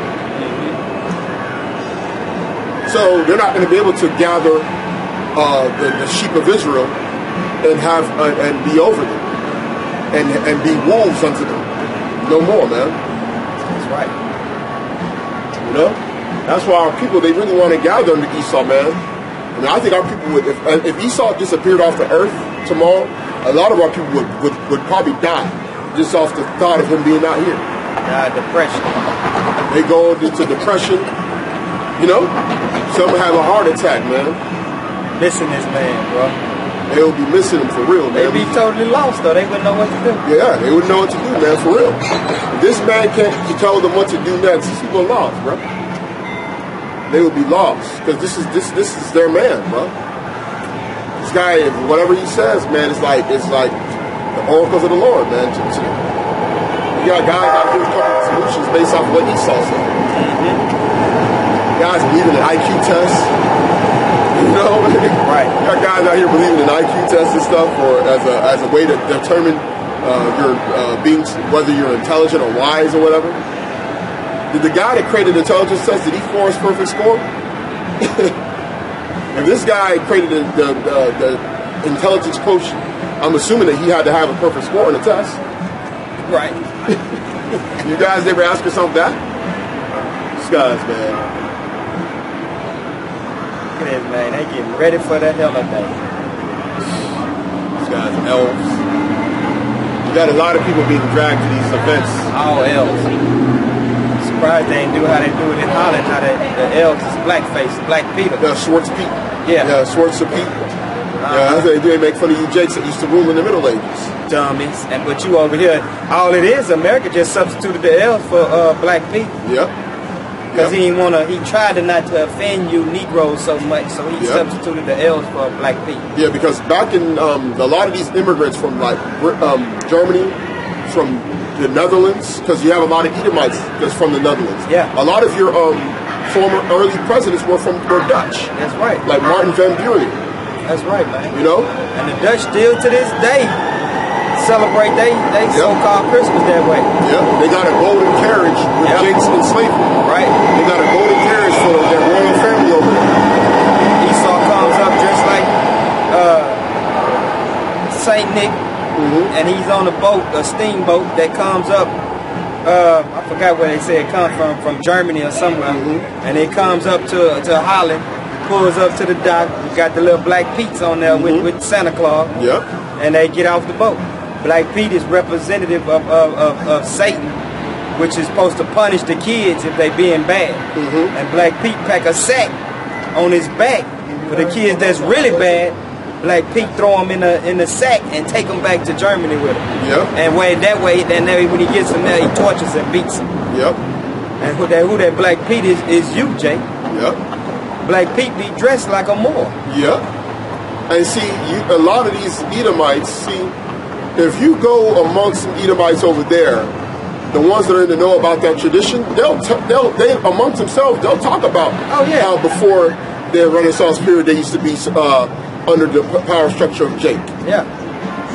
So they don't feel like there's nothing wrong with they doing with that. They feel like it's justified because they need to celebrate the fact that they're no longer under the rule of our people. Right. See, a lot of stuff that these Edomites do, and then the Edomites over here, they're just beyond stupid. Oh man. They'll argue with you till morning to sundown about the origin of the Moors, Schwartz Pete. I'm like, dude, why do they celebrate this stuff in Spain? Why they got all these people with fake afros and painting themselves dark skin and doing makeshift battles? Come on, man. Why they got Moors and Christians? Well, they call the rice and beans in the Spanish speaking community, they call it moros y cristianos, Moors and Christians. Right. That's what they call the rice and beans, bro. Right. Why is that, man? Why is if I go to Latin America, why are me and him called morenos? Why is the term moreno? Why is the word Moor and moreno if we're not Moors? It means black. Right. You know? That's how I told a brother. I told one brother, he's from one of the northern tribes, and I told him that. I said, "Do you know the Southern Kingdom spoke Spanish before y'all did?" He said, "I didn't know that." I said, "The Southern Kingdom had been in Spain ruling for all them years." That's why a lot of these Edomites got their last name Moor. Yep. You know, in their last name. Yep. They took it from us. That's right. Because see, whatever your name, your surname was like a nickname of your family. So it'd be like, oh, that's the house of Thomas the Moor. So the word Moor stuck. M-O-O-R-E. It's spelled differently. If you go to like England, it was M-O-O-R-E. Yeah. If you went to like Germany, it was like M-A-U-R or something like that. And then, so those names, they basically took over the identities. Because some of them people were servants of the Moors in those different towns. So when they came up out of their captivity, they just took on the name. because that's what they were known as. So like you got the guy from 007, James Bond, Roger Moore. Roger Moore. If you look back, you can probably find out that these people was probably underneath a Moore's family, or he might have been a descendant of a Moore, and kept that name. Because when you go into Renaissance history, even post Middle Ages, you'll find this is well documented amongst them. You'll find that all throughout Europe, you still had a minority of so-called black people that were living there. That's right, man. And all through Europe, a lot of them were oppressed. But if you go to places like Portugal, if you go to Lisbon, you got people, you got so-called black people that have been there going back to the time of the Middle Ages. That's right. But they're disenfranchised. They live in the ghettos of Lisbon. Right. And then later on, they brought immigrants from like Angola, Mozambique, and people that left from Brazil that went back to Lisbon. Right. But you got people that've been there, it's going back. They served in the military. They were the service workers. They were the garbage men. There were the maids and stuff like that, all throughout, going back from the fall till now. So a lot of the stuff that's happened with our people, we don't know about, man. That's why it says in Hosea, our people perish for lack of knowledge. And we started off with the scripture about being set free, about knowledge and wisdom being stimulated at times. Right. You know, all those little scriptures, because your knowledge and understanding is important, or you'll be out here believing whatever this man says. Like the brother was talking about earlier, brothers got to know about them, about some of the stuff that Esau's creating, because you guys will say it's the things of chariot. Esau's zapped you with a laser beam. Esau then created his own so-called chariots up there. You're going to think it's the Most High and his chariots. Run up to it and get zapped. Yeah. See, Esau be putting stuff in them cartoons back in the 80s, man. You watch G.I. Joe, they be shooting lasers in them jokers. Right. And you know them dudes who was working on that technology or had it already, but couldn't bring it out yet. You know, they'll show stuff in video games.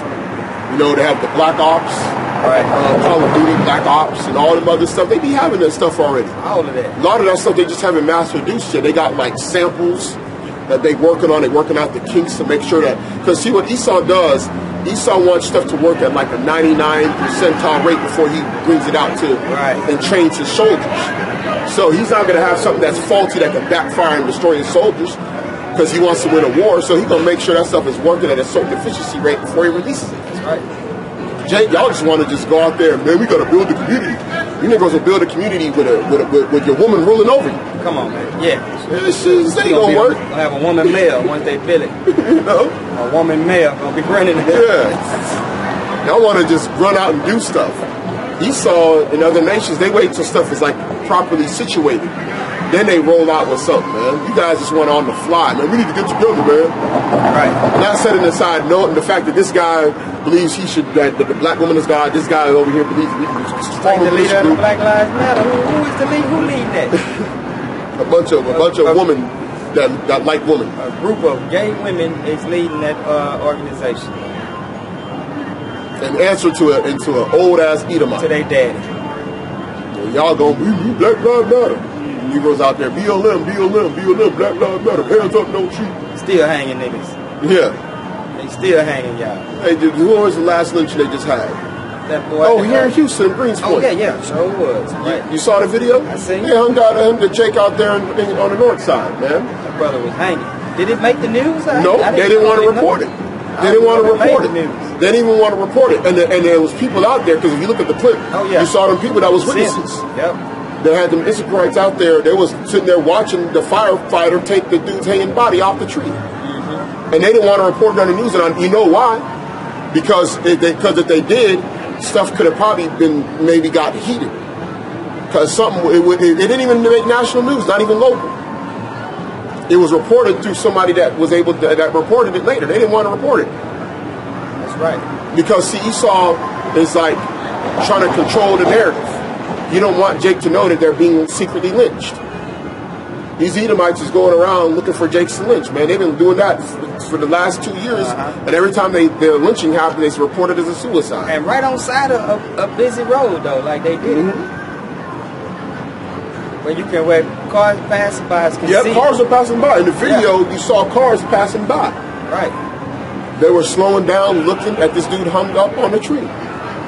And then Esau be like, oh, this ruled of suicide. There was no foul play. He go to the busy street and hang himself on the side of the road. Yeah.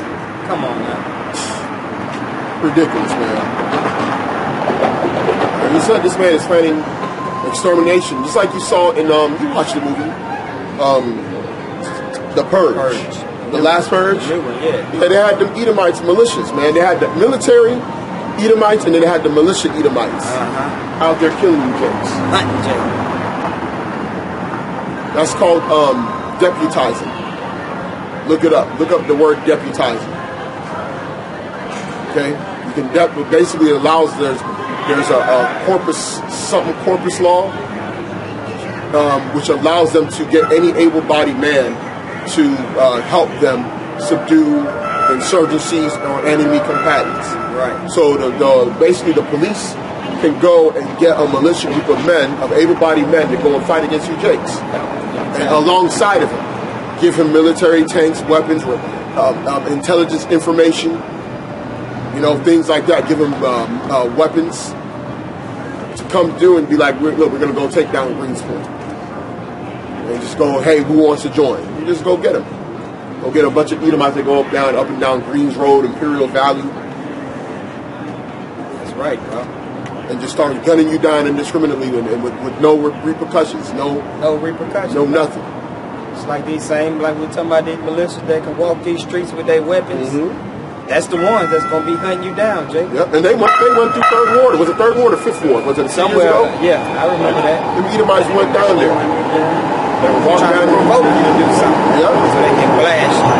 Yep. They know you Jakes ain't going to do nothing. Wait for one of y'all to just throw a bottle and they're going to mow y'all down. Yep. And they'll be justified. And that's what they're doing that because Esau is a troll by nature because his father Satan is a troll. You know, when you really examine like the way Satan operates, it's actually as a troll. If you Google troll, right? Right. If you Google troll and you go to Google Images, it's going to be a faces of Edomites, right? That's right. If you look up Google troll and you're going to see a bunch of Edomites. You're going to see faces of a bunch of Edomites. Some of them going to be on the computer. Some of them going to be like a little cartoon troll. It's just going to be faces of Edomites. Right, man. Funny though. It's true though. Yeah, but that's true.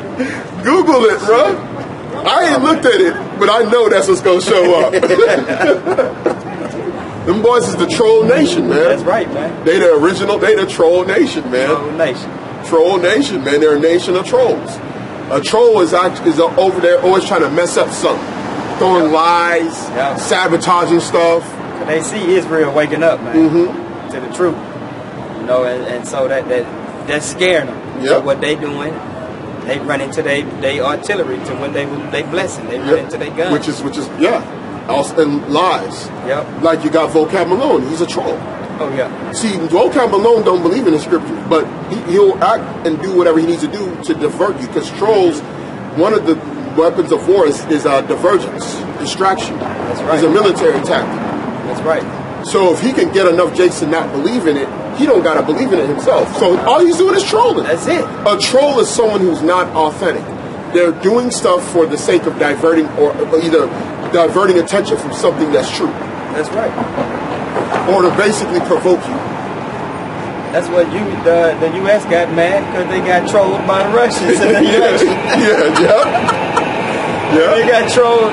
They got trolled by the Russians. Man. Something they've been doing to the Russians for years, trolling them.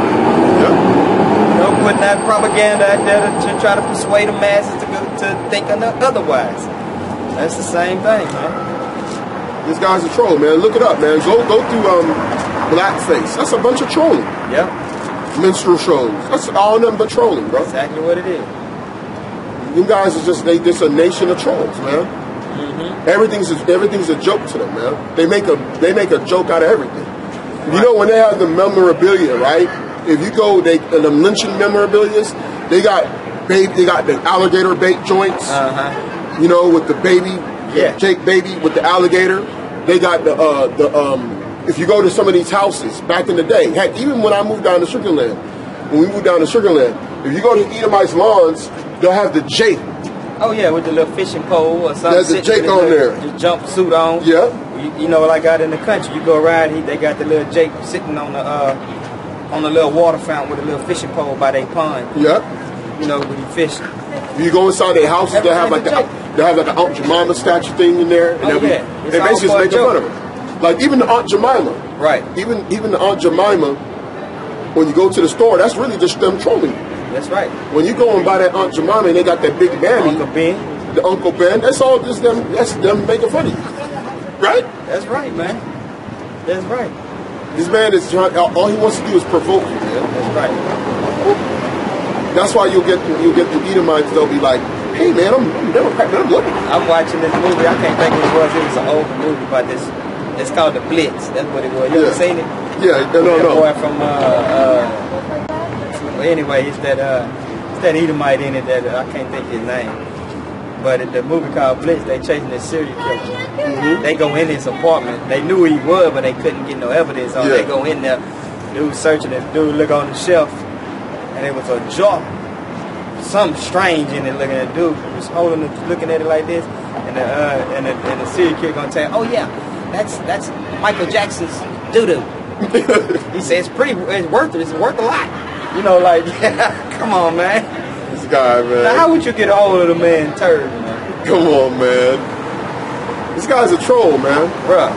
This guy, you got to think about it. You had scientists, you got men in high levels of academia. They came together and said, "We're gonna tell everybody that we evolved from monkeys." Right. Just to get it going against this. Oh, get that in 2 Thessalonians, Doc. Because they don't believe in this. Get that in 2 Thessalonians, man. Exalted and opposed himself. This man literally came and said, this is what we're gonna do to throw off the belief of the Bible. We're gonna actually tell people they came from monkeys. That's a straight troll tactic. I'll just start from 3. Yeah, 3. That exalted and opposed himself. This is 2 Thessalonians chapter 2, verse 3. Let no man deceive you by any means, for that day shall not come except there become a falling away first, and that man of sin be revealed, the son of perdition, who opposes and exalted himself above all that is called God, or that is worshipped, so that he, as God, sitteth in the temple of God, showing himself that he is God. Yeah, this man, you gotta think about it. The Middle Ages ended. He just took down Jake. Jake had art of angels, of Yahawashi, all throughout Europe. Right. This man said, you know what we're going to do? We're going to, Sistine Chapel, we're going to get the big old mural of us being... This man did that not because he thought that was him. He knew, I got to throw these people off. That's right. That's a straight troll tactic. That's just like photoshopping. Like, you see people do Photoshop today to troll. They'll put somebody's face over it, and they'll be like, man, look. Like, they'll say, oh, look, that's so-and-so. And it's like, no, it's a Photoshop. This man was an original Photoshopper, bro. That's right. That's what he was, man. That's what's called iconoclasm. That's basically the same thing. That's what Photoshop was back then. Yep. This guy's nothing but a trickster, man. That's it. He's a practical joker, man. That's it, man. This is Isaiah chapter 3 and verse 12. As for my people, children are their oppressors, and women rule over them. Now, when you go into that word for children, that thing says basically a mocker, man. One that makes jokes. Yep. You know, you go on the internet, you can find old posters and things they used to do to make fun of Jake. Oh, man, they'd be like, oh, nigger. That's part of the curse, too. Go back to Africa, nigger. Yep. That's part of the curses, too, that was put up on you. That's what it says in Deuteronomy 28. You shall be made a proverb and a byword. Yep. Because you got to think about how these people operate, like Satan does, man. He's always looking to cause folly. Right. That's where he's going all over the earth. Is how can I create folly? Even us when we up here preaching the word, the gospel, they can see we have Bibles in there. They'll pass by, mocking, making fun of us, making fun of what we got. Anything they can do to try to get a laugh from somebody else, besides saying the truth, hearing the truth about themselves. And then our people do the same thing. That's right. Because a lot of our people have taken on the trolling culture. I've seen it too, because if you look at like a lot of the young people, a lot of the young men, they've actually went into being more, get that in Ecclesiastes. Finally said the great dignity. Right? That's crazy because I didn't even think about that, but I was speaking, I was like, shoot, that's the reason why that's happening too.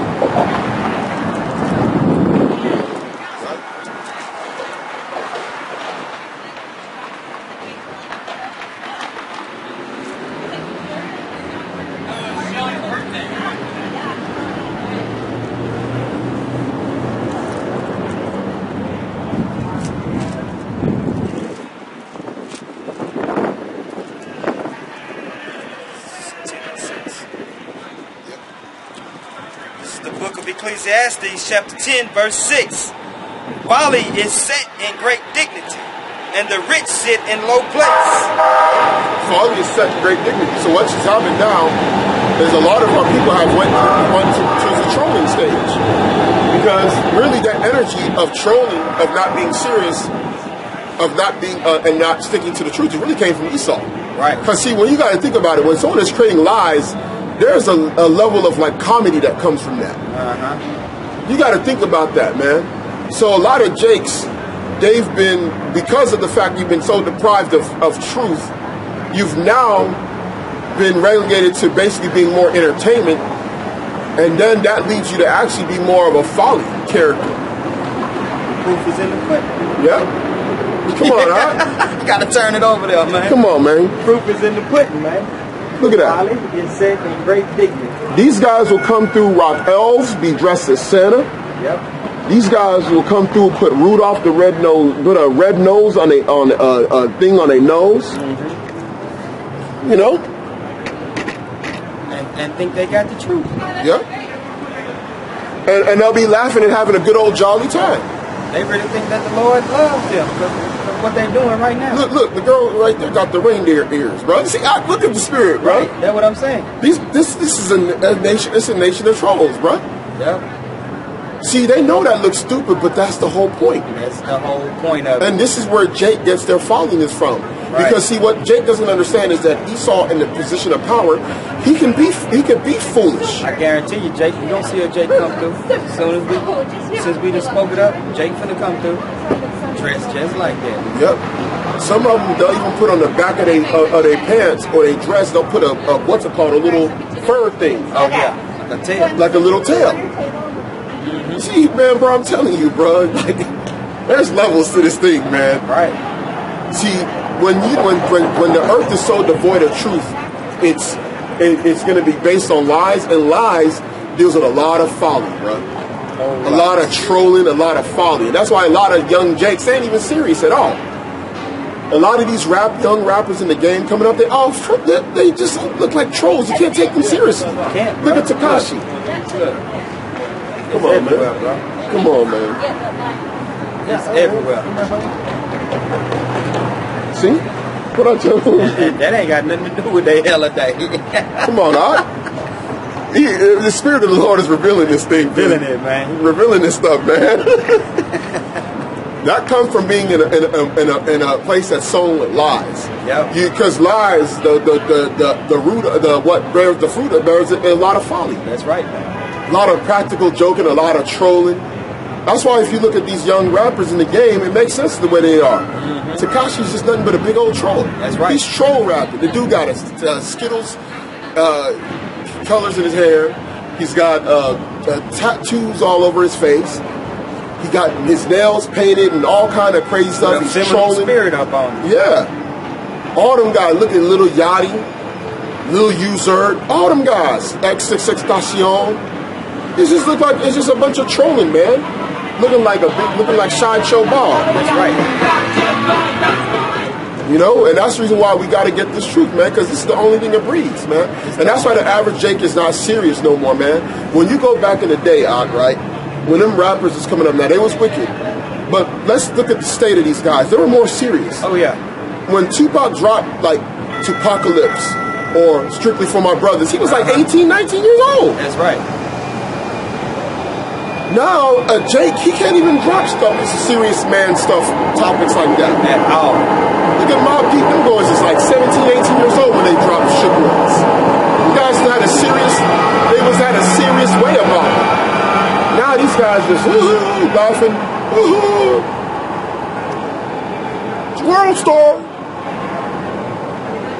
Man. Jake will sit there and just watch Esau just do whatever and be world star this, world star that. World star this, world star that. Jake, it's no seriousness no more, man. No. Father is set at great dignity. Yeah, like we just said, look, they was all just over here looking at us. Yeah. They the ones looking like fools. Yeah. Come on, look. Look at them. Look. Boy, they're going to be drunk as hell. They're going to record it, put it on Snapchat, put it on Instagram. But we the fools. We the fools, but look at the outfits these grown men got on there. Grown men in onesies. He got a onesie on, bro. Dude got a onesie on. Yep. Come on, man. But they got the nerve enough to look over here at us preaching the gospel and think it's funny. Troll nation, bro. I'm telling you, dog. Troll nation. And then Jake, see the difference is they're doing it and they're in a position of power. When you do it, you look even dumber. I can't stop laughing over there when I look at him. You know? Looking like a fool in that onesie. Look at him. That boy got a big teddy bear onesie on, man. Yeah. Somebody gonna come through and rock a reindeer onesie. Yep. A reindeer onesie. I'm telling you, man. And in order for you to be accepted by these people, you got to go along with the flow. You got to go with the flow. A lot of you Jakes know that there's no Christmas, there's no real reindeer, there's no none of that. None of that. But you guys will do it just to impress Esau. Right. Some of you guys went to Christmas parties for your company. Now this supposed to be so-called holiday about the birth of the Lord and Savior. But they over here partying and reveling and drinking alcohol. And dressed like who know what over there, man. Look at this dude, man. He coming in a pimp suit. Come on, man. But I'm like, I don't understand it. I really don't understand these people, man. It's not worth following these people, man. I don't see it. I don't see what y'all seeing, Jake. Y'all gotta try it. I mean, I no guess other people on the earth do this, man. They're not as serious people, man. They're serious about oppressing you. When these Muslims go, when you think they celebrate one of their holy days, you think they dress in folly? Come on, dog. Come on, man. But Esau straight troll nation, like the Swords of Pete. That's just a big old comedy fest. That's a big old minstrel show. A big old blackface extravaganza. Yeah. It's what Black Pete, man. They just laughing all day. All day laughing. And then you got about 10 Jakes when they party, 10 Jakes standing there with their t-shirts on, talking about ban Santa Claus or something. Man, doing protests with Edomites. And then all they do is get the police come through and wipe Jake straight off the sidewalk and get on back with their party. I'm talking about take them and lock them up until the festivities is over with. Then release them. And Esau come back and tell you that it's no big deal. This is a tradition. We don't mean to be negative about black people. They just straight troll you to your face, man. Just straight liars. And then they talk to the head guy that be over the whole little thing. He say, well, we're trying to tone it down a little bit. Instead of using the black face, we're gonna be putting like smut, like little black smut on the faces now. Talking about that's from whenever his Black Pete come down the chimney. But Black Pete got on brand new clothes. So white clothes ain't got black smut. Come on, man. Just straight trolling you. He's talking to you, just making fun, making mockery of you. That's what he is. Black face with red lips, though. That's the true black face, man. We about to wrap it up. He gonna have a Latin night, I can tell. They gonna have a Latin night over here when they pop, you know. They gotta understand, man, that this ain't your kingdom. You can't overthrow the king of this kingdom, the superior power of this kingdom. You can't overthrow them without some higher power coming to help you. Exactly. That's the conclusion that you have to come with. That's right. That's the solution, man. That's it. Yep. This is the book of St. Matthew, chapter 26 and verse 6. Now when Yahawashi was in Bethany, in the house of Simon the leper, there came unto him a woman having an alabaster box of very precious ointment, and poured it on his head as he sat at meat. Sounds good. But when his disciples saw it, they had indignation, saying, to what purpose is this waste? For this ointment might have been sold for much and given to the poor. When Yahawashi understood it, he said unto them, Why trouble ye the woman? For she hath wrought a good work upon me. For ye have the poor always with you, but me ye have not always. For in that she has poured this ointment on my body, she did it for my burial. Verily I say unto you, wheresoever this gospel shall be preached in the whole world, there shall also this that this woman has done be told for memorial of her. And with that, we want to give all the glory and all the honor and all the praises to our Lord and Savior Yahweh, in the name of his Son Yahawashi. Peace and salutation to the brothers that's doing his work in truth and in sincerity. Shalom. Shalom.